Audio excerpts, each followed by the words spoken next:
नमस्कार. श्री स्वामी समर्थ सर्वांना. आजच्या व्हिडिओमध्ये तुम्हा सगळ्यांचं खूप खूप स्वागत आहे. स्वामी तुम्हा सगळ्यांना कायम सुखी ठेवो ही स्वामीचरणी प्रार्थना करते आणि आजच्या व्हिडिओला सुरुवात करते. तर आजचा व्हिडिओ असा आहे की आता उद्या आहे गुरुवार, तर उद्या आहे हनुमान जयंती, तसेच चैत्र पौर्णिमा पण आहे. आपल्या घरामध्ये ज्या पण काही समस्या असतील, अडचणी असतील, त्या दूर होण्यासाठी आपण बऱ्याच सेवा उपाय पौर्णिमेच्या दिवशी करत असतो. आता पौर्णिमा आणि अमावस्या असेल तेव्हाच मग आपण उपाय करत असतो, तरच मग आपल्याला ते उपायाने सेवा केल्याचं आपल्याला फळ मिळत असतं. आपली एखादी इच्छा पूर्ण व्हावी म्हणून आपण बरेच उपाय सेवा करतो. त्यापैकीच आपल्याला पौर्णिमेच्या दिवशी हा एक उपाय करायचा आहे. आता जर तुमच्या घरामध्ये पैशाच्या अडचणी निर्माण होत असतील तर तुळशी मातेला एक वस्तू अर्पण करायची आहे, ज्यामुळे तुमच्या घरातील पैशाच्या अडचणी दूर होतील. तसेच मग तुमच्या घरातील 7 पिढ्यांचे दारिद्र्य नष्ट होते.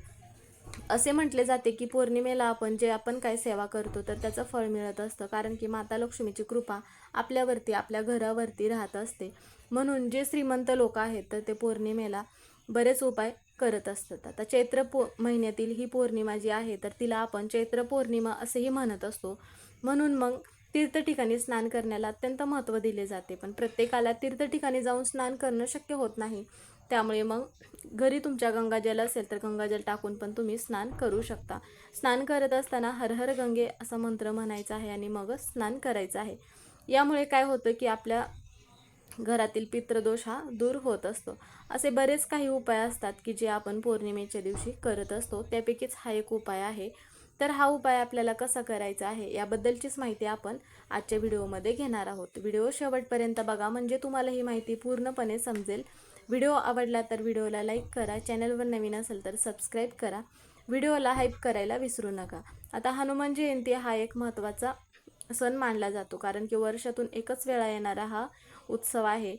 आता हनुमानाचा जन्म हनुमान जयंतीच्या दिवशी झाला होता, म्हणून मग खूप मोठ्या उत्साहाने हा उत्सव साजरा केला जातो. आता हनुमानांना म्हणजेच की पवनपुत्र, बजरंगबली, मारुती अशा बऱ्याच नावाने मग ओळखले जाते. आता भगवान हनुमान हे अष्टचिरंजीवींपैकी एक आहेत. आता श्रीरामाचे एक समर्पित अनुयायी आहेत असे मानले जाते. भगवान हनुमानाची पूजा केल्यामुळे तुमच्या कोणत्याही इच्छा असतील तर त्या इच्छा पूर्ण होतात. आता बऱ्याच वेळा काय होतं की आपण बऱ्याच सेवा उपाय करत असतो, पण प्रत्येकाला असे वाटते की मी जी कोणती सेवा केली असेल, जी माझी कोणती इच्छा असेल तर ती इच्छा पूर्ण व्हावी असे वाटत असते. तर इच्छा पूर्ण होण्यासाठी आपण उपाय करतो, पण कधीकधी आपल्या सगळ्याच इच्छा पूर्ण होतीलच असे नाही. कधीकधी आपल्यासाठी ज्या चांगल्या गोष्टी असतील तरच ते आपल्यासाठी देव देत असतात. तर आपल्याला काय करायचं आहे, आता हनुमान जयंती आणि चैत्र पौर्णिमा असल्यामुळे आता आपण पौर्णिमेच्या दिवशी तर प्रत्येक पौर्णिमेला आपण भगवान सत्यनारायण आणि माता लक्ष्मी, चंद्रदेव यांची मग आपण पूजा करत असतो. त्याचप्रमाणे तुळशी मातेची ही पूजा आपण करायची आहे. त्यासाठी मग तुळशी मातेपुढं आपल्याला छोटीशी का होईना रांगोळी काढायची आहे. तुळशी वृंदावन स्वच्छ करायचं आहे. आपल्या घराचा जो मुख्य उंबरठा आहे तर तिथे आपल्याला छोटीशी का असेना आपण दररोज तर रांगोळी काढतच असतो. आता गुरुवार आहे, हनुमान जयंती, तसेच चैत्र पौर्णिमा असे योग जुळून आल्यामुळे आपण गुरुवारच्या दिवशी तर उंबरठ्याला हळदीचं लेपन करत असतो. त्याचप्रमाणे आजच्या दिवशी म्हणजेच की हनुमान जयंतीच्या दिवशी पण आपल्याला उंबरठ्याला हळदीचं लेपन करायचं आहे, माता लक्ष्मीची पावलं काढायचं आहे. आणि तुमच्याकडे जर तुम्हाला जर शक्य झालं तर आवर्जून आंब्यांच्या पानांचं तोरण दरवाजाला लावायचं आहे, कारण की पौर्णिमेचा दिवस आहे आणि माता लक्ष्मीला आंब्यांच्या पानाचा वास असतो घरामध्ये असे म्हटले जाते. त्यामुळे ज्या घरामध्ये आंब्यांच्या पानांचं तोरण लावले जाते तर तिथे माता लक्ष्मी कायम टिकून राहत असते आणि घरामध्ये नकारात्मकता निघून जाते. नकारात्मकता घरामध्ये असेल त्यावेळेस मग माता लक्ष्मी घरामध्ये प्रवेश करत नाही.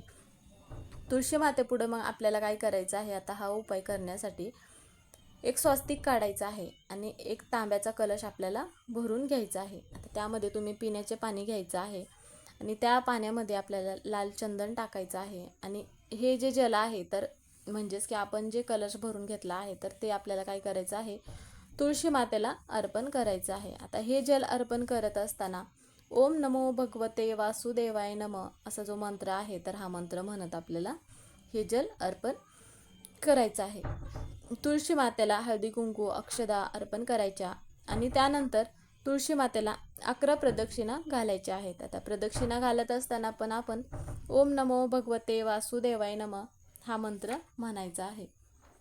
बऱ्याच वेळा काय होतं की प्रदक्षिणा घालण्यासाठी बऱ्याच ठिकाणी जागा नसते, त्यावेळेस मग तुम्ही स्वतःभोवती पण 11 प्रदक्षिणा घालू शकता. प्रदक्षिणा 11 घालताना जागा नसल्यानंतर तुम्ही स्वतःभोवती घातलात तरीही मग तुमच्या ज्या पण काय प्रदक्षिणा आहेत तर त्याचं फळ तुम्हाला मिळत असतं. त्यानंतर तुळशी मातेला धूप दीप अगरबत्ती आवर्जून लावायचं आहे. आणि हे जे सगळं आहे तर कधी करायचं आहे, तर हे आपल्याला सकाळीच करायचं आहे आणि संध्याकाळी आपल्याला हा एक उपाय करायचा आहे. चपाती बनवायची आहे आपल्याला, त्यासाठी एक जे कणिक आपण मळतो त्यातले थोडंसं कणिक घ्यायचं आहे. वेगळं कणिक घेण्याची आवश्यकता नाही, कारण बऱ्याच वेळा आपण बऱ्याच सेवा उपाय करत असताना वेगळं कणिक घेत असतो. पण यावेळेस तुम्ही चपाती बनवणार असाल तर त्यावेळेस मग त्यातलं कणिक घेतलं तरी हरकत नाही. त्यामध्ये हळद टाकून आपल्याला काय करायचं आहे, एक चौमुखी दिवा आपल्याला बनवायचा आहे.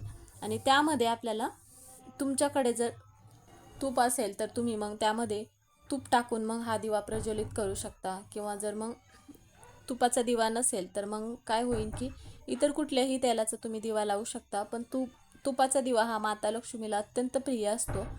याचा जो वास आहे, म्हणजेच की आपण तुपाचा दिवा ज्यावेळेस प्रज्वलित करत असतो तर याचा वास माता लक्ष्मीला अत्यंत प्रिय आहे. नसेल तर हरकत नाही, तुम्ही इतर कुठलं तेल टाकलात तरी त्या तेलामध्ये तुम्ही थोडीशी हळद टाकायची आहे. आणि दिव्यामध्ये आपल्याला जिथे आपण वात प्रज्वलित करत असतो तर तिथे आपल्याला काय करायचं आहे, त्या दिव्याला हळदी कुंकू लावायचं आहे. आणि आपण सकाळी जिथे तुळशी मातेपुढं स्वास्तिक काढलं आहे तर तिथेच जाऊन आपल्याला काय करायचं आहे, तुळशी मातेपुढं हा दिवा आपल्याला तिथे लावायचा आहे. जिथे आपण स्वास्तिक काढलं त्यावरती ठेवून हा दिवा लावायचा आहे. आता चारही बाजूने आपल्या घरामध्ये लक्ष्मी यावी म्हणून आपल्याला हा चौमुखी जो दिवा आहे तर हा असा तुळशी मातेपुढं लावायचा आहे. चारही बाजूने येणारे जे संकट आहे तर ते संकट आपल्या घरावरचे टळावे म्हणून पण आपण असा दिवा हा तुळशी मातेला लावत असतो. यामुळे काय होतं की आपल्या घराची प्रगती होते.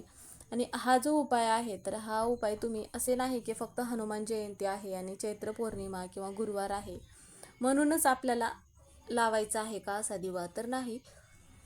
तुम्ही प्रत्येक पौर्णिमेला पण असा जो हा दिवा आहे तर हा दिवा लावू शकता. आता बऱ्याच वेळा काय होतं की प्रत्येकाला असा उपाय करायचा असतो, पण काही महिलांना जर मासिक धर्म असेल तर हा उपाय तुम्हाला या पौर्णिमेला करता आला नसेल तर तुम्ही पुढील महिन्यामध्ये जी पौर्णिमा येईल त्यावेळेस तुम्ही हा उपाय करू शकता.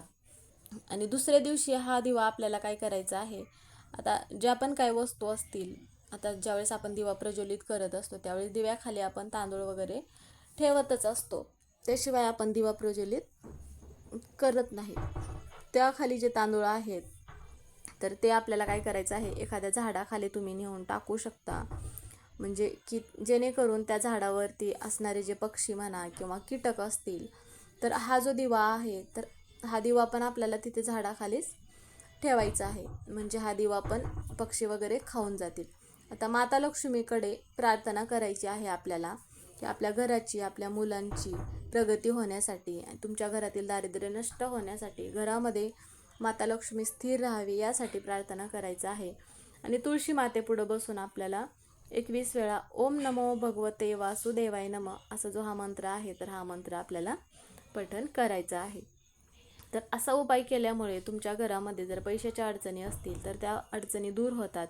घरातील 7 पिढ्यांचे दारिद्र्य नष्ट होते. म्हणून तुम्ही पण हा उपाय हनुमान जयंतीच्या दिवशी आवर्जून करायचा आहे. तर व्हिडिओ इथेच संपला. व्हिडिओ कसा वाटला कमेंट करून नक्की सांगा. कमेंटमध्ये श्री स्वामी समर्थ हे लिहायला विसरू नका. व्हिडिओ पूर्ण बघितल्याबद्दल धन्यवाद.